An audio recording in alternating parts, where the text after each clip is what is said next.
okay, I had to film this in the car. I'm sweaty, it's hot, but I still just had to do it because one, I want to follow through on my commitment to upload a video to YouTube every single week.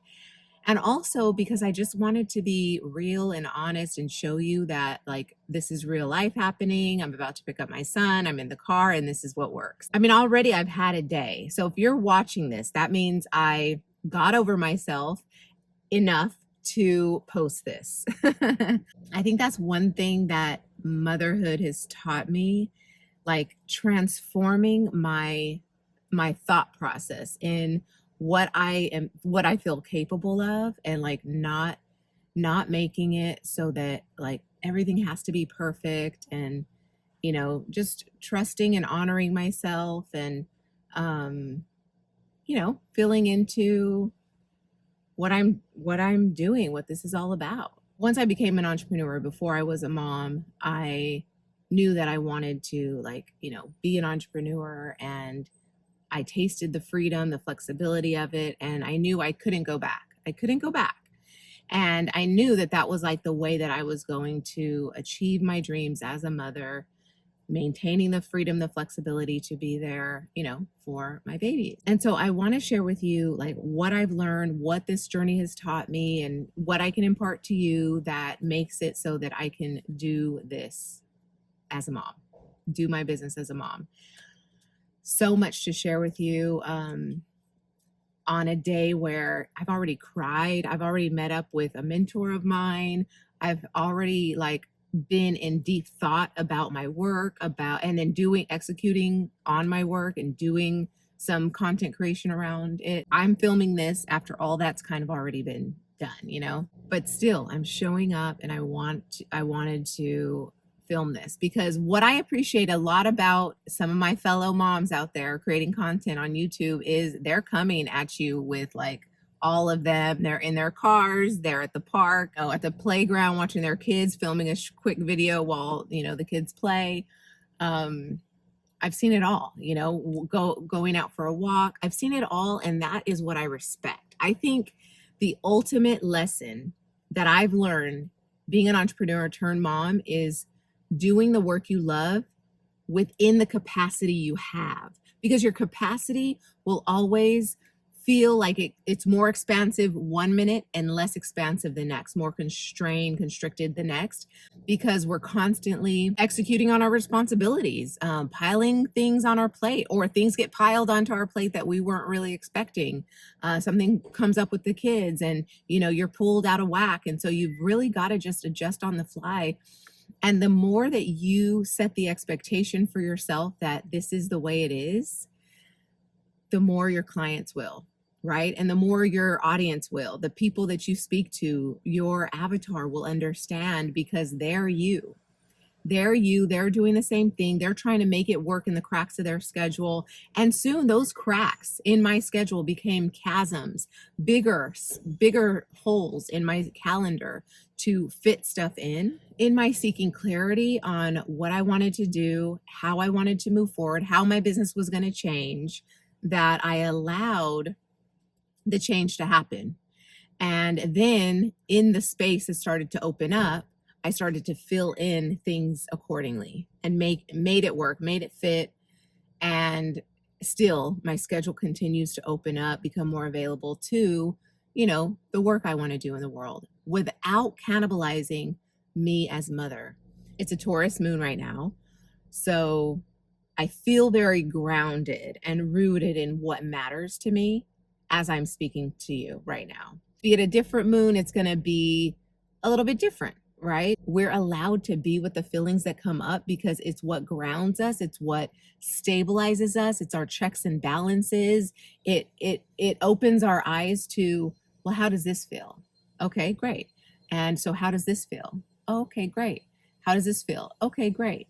And it's just an acknowledging of where you are and how it all ebbs and flows. And sorry for the background noise. I'm literally in a parking lot. It's all good, right?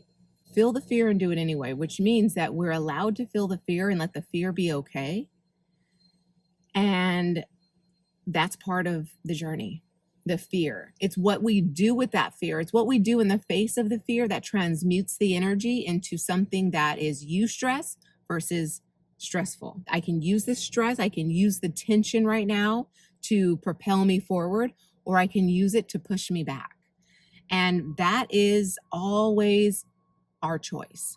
In any given moment, at any given time, we're always at choice right there in the face of our circumstances, our situation. We get to come at it acknowledging our feels, acknowledging, maybe what is here for us, what can we be present with about ourselves, about others, and remaining true to what is most important, to what matters, what underlies your values, what makes all this worth it. And that brings me to what is working for me right now as an entrepreneur turned mom. Let it be messy, let it unfold, and let it go. So let go what doesn't serve, even negative energy, negative thoughts. All of those don't get to live in your life as though that is the way it goes. You get to acknowledge kind of the negative things that come up, the negative feels, and say, okay, this doesn't feel good, this is uncomfortable, but it doesn't mean I have to stay in these thoughts about what it means about me, that it means that I'm inferior or that I don't have what it takes, because I've got these two humans who depend on me, and I don't have the freedom and flexibility like I did before our kids. Well, that's not your truth though, because the truth is you have kids and you can make the flexibility. You can find the space in your schedule or make room in your schedule for the things that matter. So then it becomes what matters. And it's going to be messy. It's not going to fit perfectly in the beginning because you're just not really going to know where it all goes. I don't have a home for this yet, right? So I need to carve out space for this to live in my life. And so then you make a home for it. And it's this active acknowledging of where you are right now, what is still settling in. And then once it settles in, you kind of feel your new normal, then you get to let the rest go. It's going to be messy in the beginning, but you still have to allow it to unfold and give it a second, give it some space. Look at it from arm's length. Be an observer of the situation as you morph into mother from entrepreneur. And then back and forth, right? As you morph from mother into entrepreneur, you drop the kids off at school, you've got some space, mental space, emotional space, physical space to do your work or run those errands or just be with yourself and do nothing, whatever the situation calls for. Then I documented my journey all the way, even through postpartum depression. I was, journaling, documenting, making notes, keeping track of the things that inspired me and kept me going, because this I knew I had to get out of postpartum depression. I had to get out. I couldn't stay that way. I was literally asking myself, what does it matter that I'm here? My boys will be okay without me. I mean, I was thinking those thoughts. I want to be here. I want to see them grow. I want to be their mother. I am here for this. There is no plan B up until my plan A ends, and it's beyond my control, which, by the way, is another thing. Keep in mind what I can control, and what I can't control, let it not control me. In documenting my journey, I was able to come up with two things that helped me and then put it out as products for everyone else to find the help that they need. My one simple shift habit tracker, because I literally had to shift my way out of the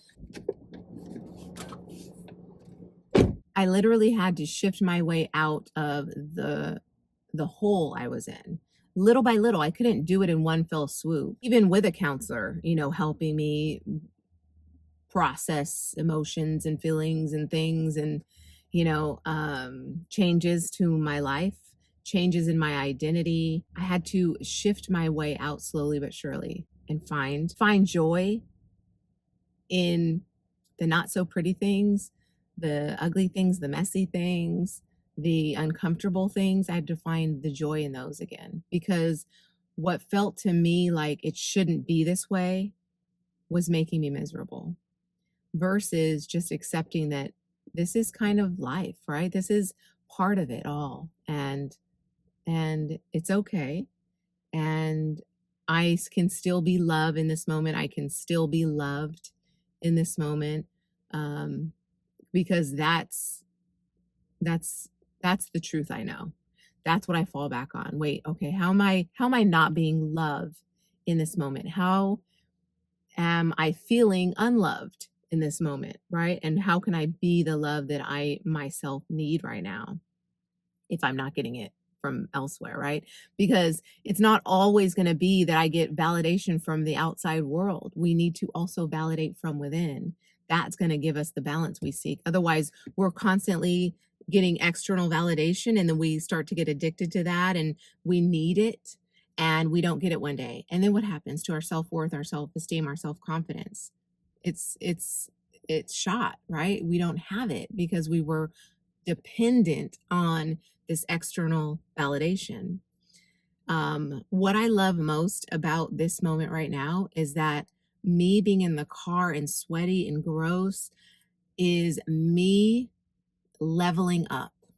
Me leveling up to the truth of my situation, that it's not always pretty, it's not always messy, to the point where I have tears in my eyes thinking of what it took to get here.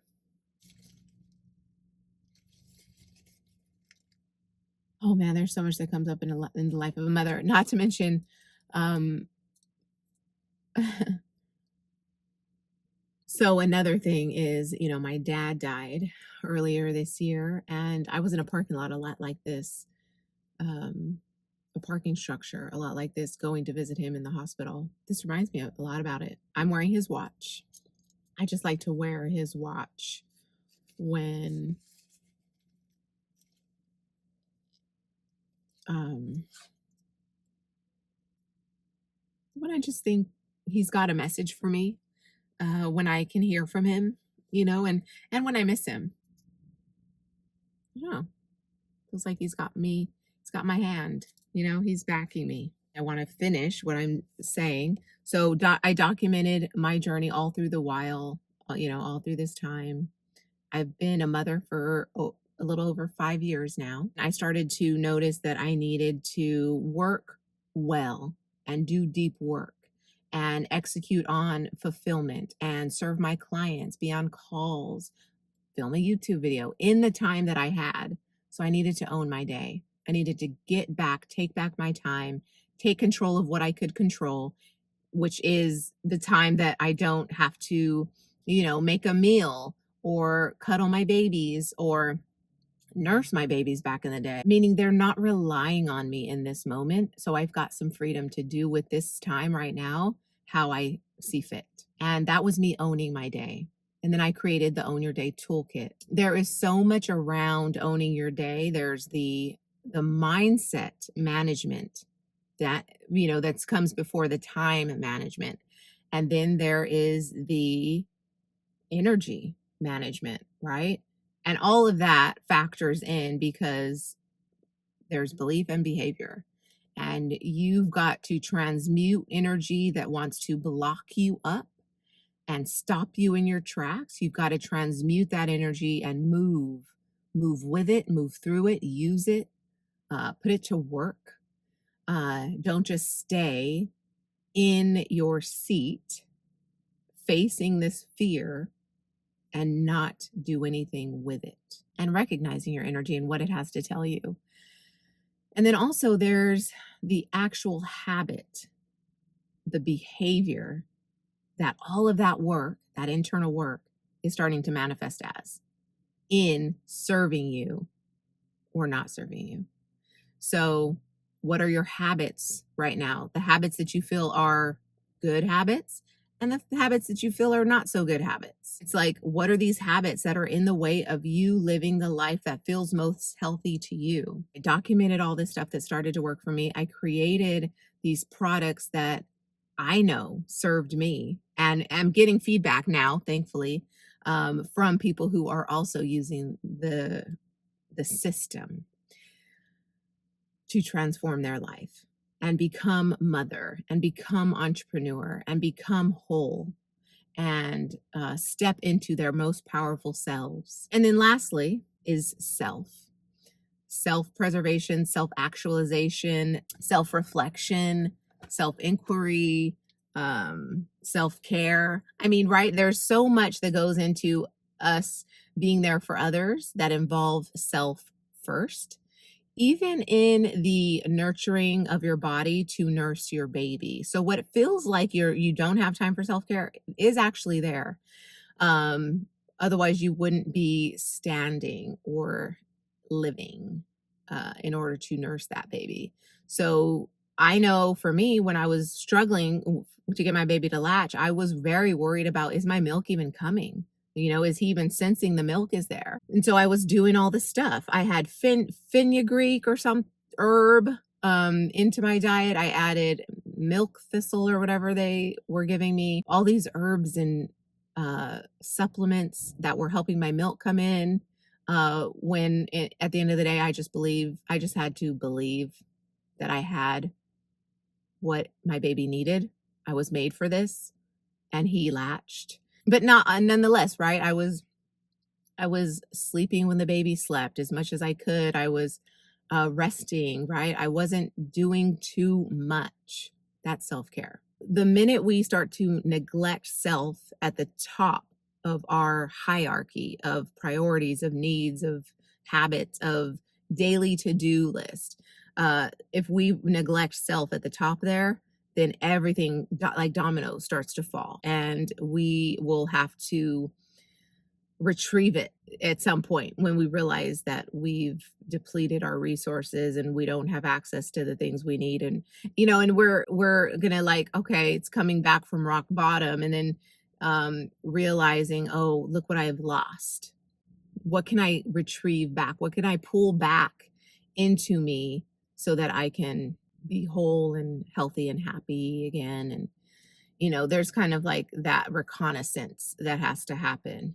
So that's what worked for me. And let me recap, actually. So what's worked for me is the let it be method. The let it be messy, let it unfold. Give it some space to unfold before you, and for you to have the perspective on which you can then make a move, the clarity from which you can discern the right step forward. Okay, so give it a sec, and then just let go. Let go what doesn't serve you, what isn't working, is keeping you stuck. And it could be a thought, a behavior, a person, a group, a program, a book you just can't get through, and you're like in your head about it, and you got to finish it. Put it aside. Why do you have to finish that book? Maybe you're telling yourself it's not for you, and you can go ahead and donate the book to somebody who does need it. And if that book ever comes back into your life, or you ever think about it again, you're like, I'm ready for that, but pick it back up again. Go borrow it from the library. It'll show back up in your life, should the time be right for you to finish that book. It's like we hang on to our losses, right? We let the losses linger and too long. I think because, same with clutter, why it piles up, why it sticks around, because we're worried, we have FOMO, we're worried that we're going to need it. We're going to need it. We're going to miss out. Or if I could just hang on to this a little bit longer, it'll become clear to me, why this is in my life. Right now, when you have clarity to know what's working and not working, that is all the clarity you need. That is when to make the decision of what stays and what goes. Not 10 years from now when you kept it too long, because it didn't serve you. All it did was take up space mentally, emotionally, physically, and environmentally. That's all it did. So did it serve you? No. Okay, I needed to open my door now that the gardeners are not blowing things everywhere, and just kind of say, that's what I wanted to say. And I think I needed to get a messy video out. A messy video, not polished, not pretty, not in my normal space where I normally film. And I just needed to be okay with that. So thanks. Thanks for being here with me as I did that. Thanks for sticking around this long. I think I will continue to share, what's working as an entrepreneur turned mom, so that you, as an entrepreneur turned mom, or a mom turned entrepreneur, can find your way. Because we got this. Peace.